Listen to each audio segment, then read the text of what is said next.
Today is a great electric guitar battle. It is the vintage Grand Poobah face-off. We are comparing a 59 with a 59. Stick around.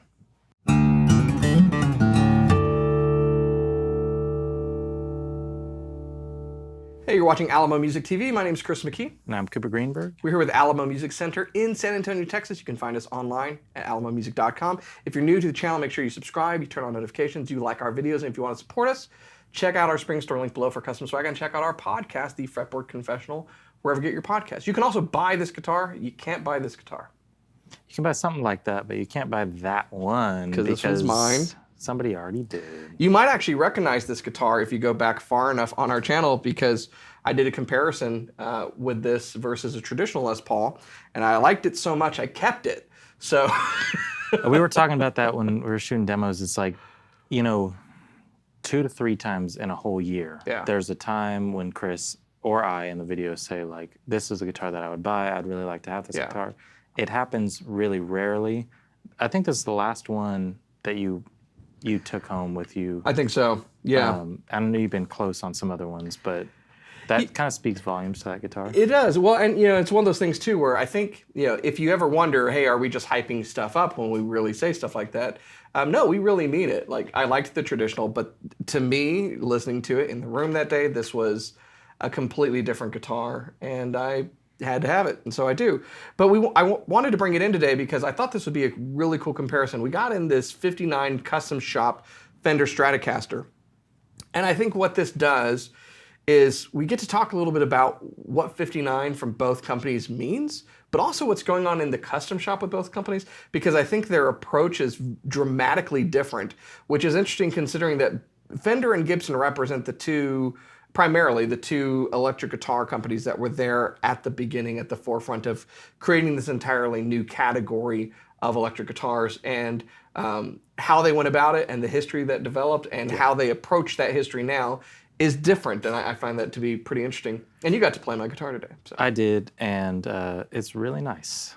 You made a nice choice, and you've done a good job with it.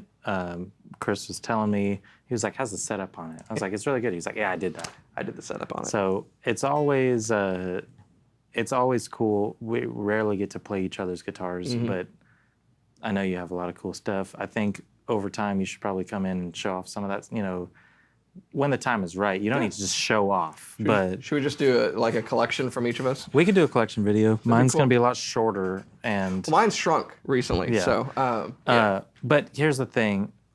When it comes to Gibson 59 Les Paul versus Fender 59 Stratocaster, buying them from the custom shop, very different price point, for the most part. Buying them original on the resale market, still pretty different. Yeah. I mean, I don't think there's many electric guitars that will go for more than a 59 burst. Yeah, it's considered the Holy Grail. It's the Holy Grail for a reason. But let's talk about that. Let's talk about the specs. So this is, I think it's a 2017 model, I think. And this would have been 59 reissue. This is the VOS, which this year was vintage original spec in factory burst. So that was, it's basically Heritage Cherry Burst. It's what they were going for back then. If you really look at a lot of that stuff, there's a lot of variation, which is why they utilize a lot of that now in the custom shop. But this is a not relict, but patinaed model, which I've talked about. I really like that. It's perfectly balanced. It's perfectly balanced, as all things should be. So you've got patinaed hardware, humbucking covers, the finish is knocked down, and that was the thing I really liked about it is the very brand new Les Pauls we get with the nitro finish. It's kind of, well, even that guitar, there's like a stickiness to it, and I liked that this didn't have that. But it wasn't all beat to heck, It was like an old guitar that's been very, very well cared for. And I've already put quite a few miles on it, and I really dig the guitar. So the spec on these, specs change a little bit, but these were custom buckers, which are non-potted and slightly fewer wounds, a little bit lower output humbucking pickups that were kind of, match the era. All the hardware's what would have been going on back then. It's got Bumblebee capacitors in here. It's all hand wired, the same wiring, long tenon neck joint compared to the modern one. So if you pull the pickup the pickup here in the cavity, you actually see the neck come down further. You know, and you get the classic tuners, which have been great, and the classic case, you know, and it's very expensive for all of that stuff. But it felt and sounded different than the traditional I played, which was also a 2017 or whatever it was. And, Which and aren't so, even around anymore. yeah, which aren't even around. But the question was, you know, if they make a traditional that's supposed to be like they made back then, and then they make a custom shop thing that's supposed to be as close as, like, even the plastics are as molecularly similar as what they can do back then, how different are they? And the answer was different, like actually quite different. And so, you know, what Gibson has always said about these, all of these reissues from the custom shop is it's like getting in a time machine and getting something that was made back then. And we should also say, you know, you talk about the cost of these in the market. And I think there's two reasons if you were looking at an actual 59, they go for so much. There's probably three reasons. The first reason is Joe Bonamassa is buying them all up. So there's fewer out there for the rest of us. And then on top of that, Jason Isbell and, you know, all those guys that are like us that always wanted one, and have that the now money. have the means to do it, they're going to take them all, Yeah, so that's one. Two, it's got that mystique about it, specific to this particular year. The 58 and the 60 sort of, but primarily it's like 59 is the Goldilocks perfection of that era. And so that mystique brings with it a premium on price. But then the other part of it, which I don't think is discussed very much, is that the Les Paul was, compared to the Strat that we're going to look at, a failure. It wasn't selling. And we've kind of talked about that on this channel, but let's think about the history of this. This came out in 52. So Fender beats Gibson to market with the Esquire and the Broadcaster, which in 52 becomes the Telecaster. But it'd already been on the market. Because that launched in 50, Gibson starts, you know, this development. They come up with this Les Paul, and that first P90 gold top with a trapeze, you know, bridge or tailpiece launches in 52. And then it goes through a few iterations. 57 was the last, or the 58 was the first year of the burst. And plain tops, 59, slightly thinner neck, figured maple tops, burst. And then in 60, we have a thinner neck and kind of different knobs and all that stuff. And then it becomes an SG, or what we now know as an SG. But they did that for a reason. It wasn't selling. And when something's not selling, then that means that there's fewer of them. So part of the collectibility becomes mystique, and they're really good guitars, and there's not very many of them. Yeah. Yeah. So Strat, on the other hand, has never gone out of production. True. And this 59 is maybe not as close to a real 59 as that 59. Well, and this is what's interesting about these two custom shops. So yeah, the Stratocaster is an interesting history. So the Les Paul was created to counter the Telecaster. The Strat was created to counter the Les Paul, because the Les Paul is being marketed as like more upscale than the, you know, cutting board Tele. And It's so, like a Pet Sounds, Sgt. Pepper's kind of situation. yeah, exactly. So now you have all the ergonomic contouring and the tremolo, which I have on the back of my shirt. You're switching sides here. Yeah. See, I love this shirt, and they don't sell them anymore, so Cooper can't get one. Hopefully you paused. But so you got the synchronized tremolo. You've got the 3 pickups as opposed to 2. It only had a 3-way switch when it was first introduced in 54. Yeah, that one has 5. Nice. It also didn't have gold screws, but we'll talk about that in a little bit. But so, you know, the Strat's introduced in 54, and it's meant to compete as a more upscale version from Fender, and it does. And it's never gone out of production. It's continued to be one of the most popular electric guitars in the world. And then you think about everything that these brands have put out since, Jazzmasters, Jaguars, Explorers, Vs, all that stuff. These are still the ones, you know. And you can also argue that these two are probably one of the most copied shapes in the history of building guitars. This is certainly the one that most people get sued over. True. but yeah, an S-style body is one of the most copied shapes that is out there. So on the pickup side over here, pretty much anything you get in the custom shop will be a hand-wound pickup. So I believe this one has the Fat 50s in it, hand wound. And we'll see those in Texas Specials and Tomatillos. And, Yeah. you know, there's a lot of good stuff to choose from. But we definitely didn't have, you know, AAA grade Bird's Eye in 1959. We didn't have Or gold. you know what? If they did, they wouldn't have called it AAA. They would have just been like Maple Neck. And it would have been an upcharge. It would Yeah. have just been, hey, this one has that, and then the other one has something else. Yeah. But this one aesthetically, the parts, the gold and all that stuff, it's not quite there in terms of like this is a true copy from a guitar in 1959. Right. But it does have the color. It's got Fiesta Red. Nitro finish. This is NOS. So we got NOS versus VOS. Right. VOS definitely implies a little bit of something. This is supposed to be like right out of the box, Right. you know, from 1959, which I will say I like this on a Fender. I like that on a Gibson. I think that every Gibson that you're going to get that's USA made is going to be nitro finish. Like Yeah. any standard model, you're going to have nitro. So it's nice to differentiate that a little bit. You know, it's a VOS nitro. Yeah, that's a good point. I do, you know, without getting too deep into it, you're getting polyurethane on USA made Fenders. This is a nitro finish, like how it was supposed to be in the 50s and 60s. Well, you can get so some nitro on a American vintage too. you can. Yeah. So You can also get poly. It just depends upon the year. yeah, it depends on the year. And But the I base do coat. think, you know, it's nice to have something like this. It's going to look brand new. It's going to wear in over Yeah. time and turn into maybe something like that. But I do think whenever I see, it's kind of like what we talk about with satin versus gloss on acoustics. When I see a VOS finish, I know like that's a cut above. Like it kind of gives me that Yeah. vibe a little bit. So I prefer the different kind of finishes there. But I did want to talk a little bit about standard 50s, American Pro 2, Yeah. or American Vintage, wherever you want to go there.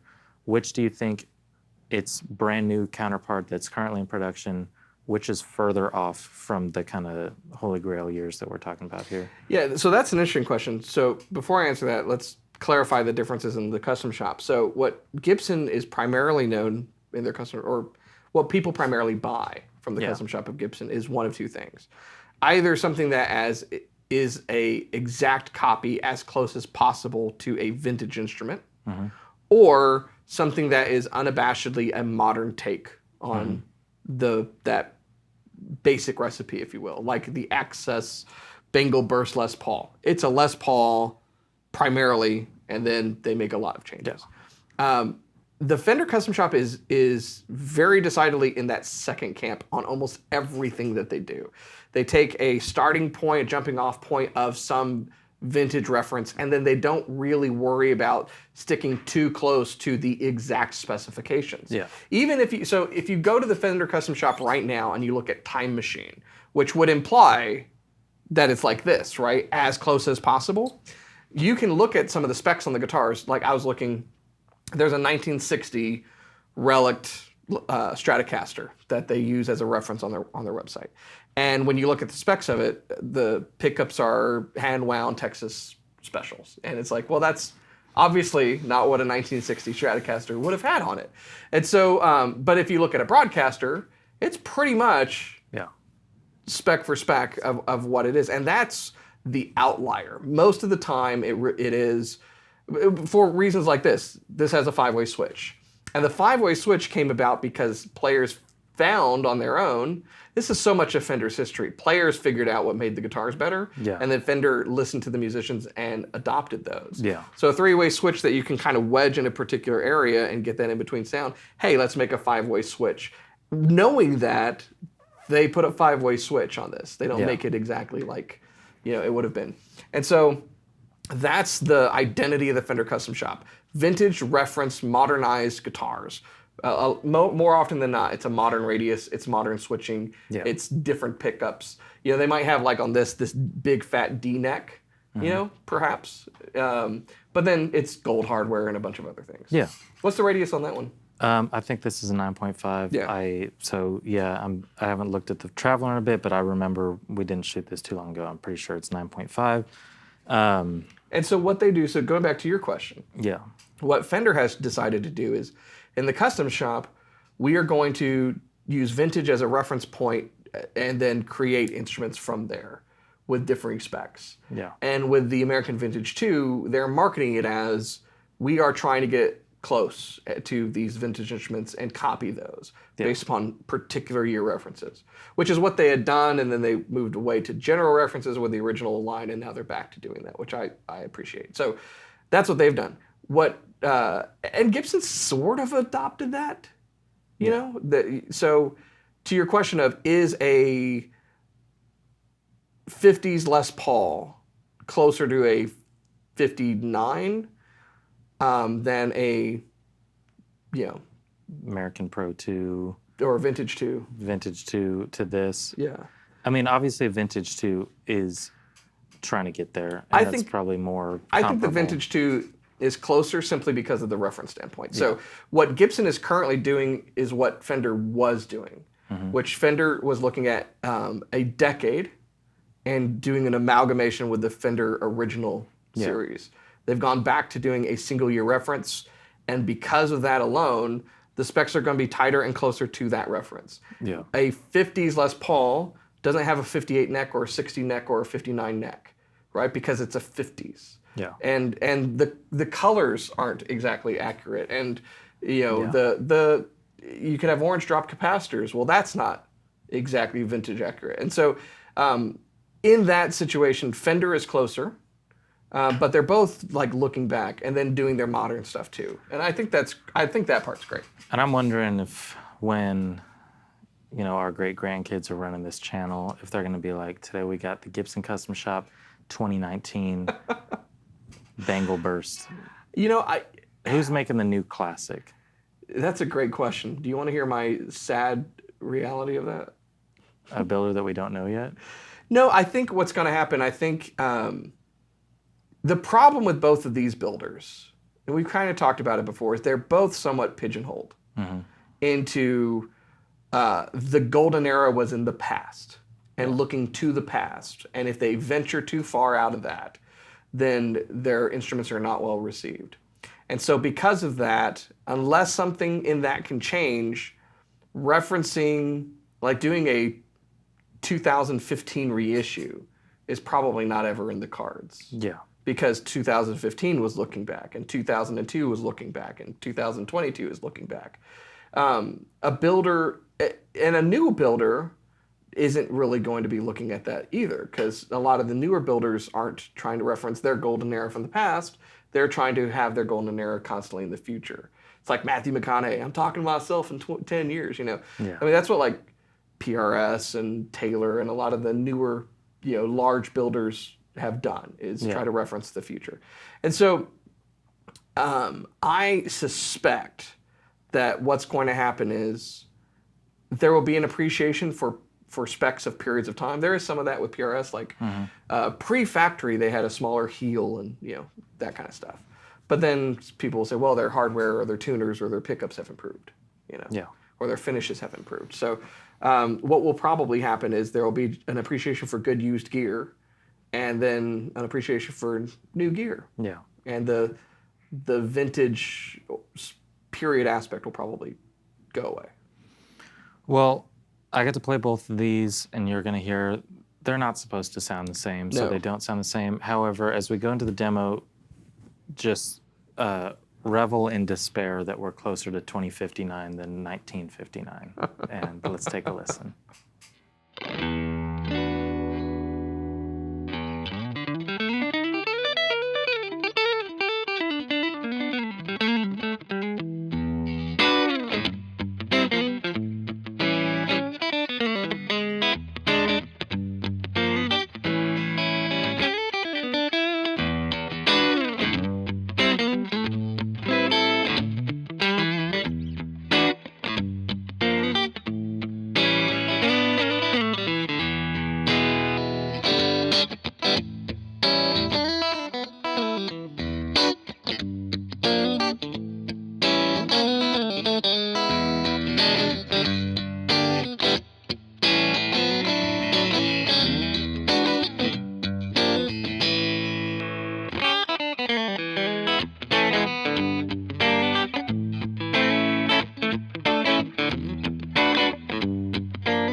how much do I trust Cooper? He's holding my guitar and I let him play it, so that says a lot. 2 hands on this one. Yeah, it's a Gibson. Don't drop it. You'll break the headstock.